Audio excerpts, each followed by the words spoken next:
అసలు జనరల్‌గా అండి సొంతంగా ఫ్లాట్ కొనుక్కోవటం బెటరా? విల్లా కొనుక్కోవటం బెటరా? ఇండిపెండెంట్ హౌస్ బెటరా?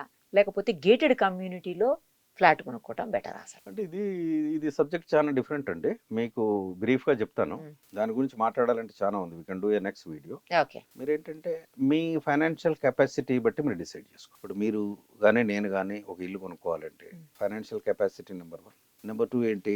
నా టేస్ట్. ఓకే. ఓకే. నేను ఒక ఫస్ట్. ఇండివిడ్యువల్ హౌస్‌లో ఉండాలనుకుంటానా?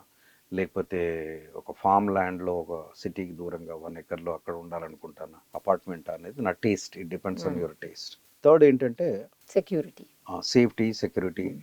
ఇవన్నీ చూసుకోవాలి. ఇవన్నీ చూసుకున్న తర్వాత you can take a call. మీకు అపార్ట్మెంట్ తీసుకోవాలి, డబ్బులు ఎక్కువ లేవు అనుకుంటే అనుకుంటే ఫ్లాట్‌కెళ్ళిపోవటం బెటరు. ఫ్లాట్‌కెళ్ళిపోండి. అక్కడ మీ బడ్జెట్‌లో తీసుకోండి. తక్కువకొస్తది కాస్త. తక్కువకొస్తది. మీకు అట్లా కాదు, మీకు అదే అపార్ట్మెంట్ అంటే నేను వెస్ట్‌లో రావాలంటే మీకు వెస్ట్ అంటే మీకు ఇటు సైడ్ శంషాబాద్, హ్మ్. ఐటీ హ్మ్. బెల్ట్‌లో అంటే మీకు 1,50,00,000, 2,00,00,000 లేనిది అపార్ట్మెంట్ రాదు. ఆ కెపాసిటీ ఉంటే మీరు వెళ్ళండి. లేదు, మీకు it depends upon your taste and willingness అండి. Hmm. Otherwise hmm. There is no point. నన్ను అడిగితే నేనేంటంటే ప్రశాంతంగా పొల్యూషన్ లేకుండా హ్యాపీగా ఉండడం నాకు ఇష్టం కాబట్టి నేను సిటీ కొంచెం దూరంగానే దూరంగా ఉంటారు. ఓకే. ఉంటాను. ఈ హై రైజ్ అంటే నాకు అసలు పడదు. నచ్చదు. ఎందుకు హ్మ్. నచ్చదు అంటే దానికి చాలా హై రైజ్ కాంప్లికేషన్ చాలా ఉన్నాయి. చాలా ఉంటాయి. నాకు గూడా అంత you are interest paying more, అనిపించదు. Getting less. కదా! ఇట్ ఈస్ అది. డిబేటబుల్.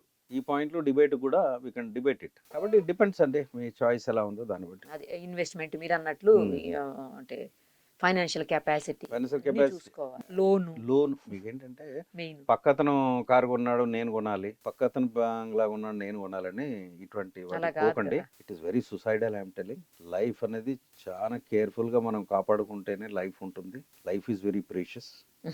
బంగ్లా ఉందా, కార్ ఉందా, దాన్ని బట్టి it will not depend your life style. మీరు ఎంత హ్యాపీగా ఉన్నారనేది that is very important. But పెద్ద పెద్ద విల్లాస్లో ఉండి బీపీలు పెంచుకునే వాళ్ళు చాలా మంది ఉన్నారు. కాబట్టి బీ కేర్ఫుల్, బీ రియలిస్టిక్. మీరు లోన్ కూడా నాకు తెలిసి 40-50%కి వెళ్ళండి. Don't go beyond that because we never know what happens tomorrow. 90% అలా లోన్‌కెళ్ళినప్పుడు 90% కెపాసిటీ ఉంది అంటే ఓకే. 90% అంటే మీ దగ్గర బాగా డబ్బులు, లోన్ ఎవరు వెళ్తారండి? నా దగ్గర ఫుల్ డబ్బు ఉంది, నేను డైరెక్ట్ క్యాష్ ఇచ్చి కొనగలను, కానీ నేను లోన్కి వెళ్తాను. హుహు. నువ్వు ఎంత ఇస్తా? 90 ఇవ్వు. I can pay. నాకు పేయింగ్ కెపాసిటీ ఉంది. I can afford. That is ఓహో! Different ball game all together.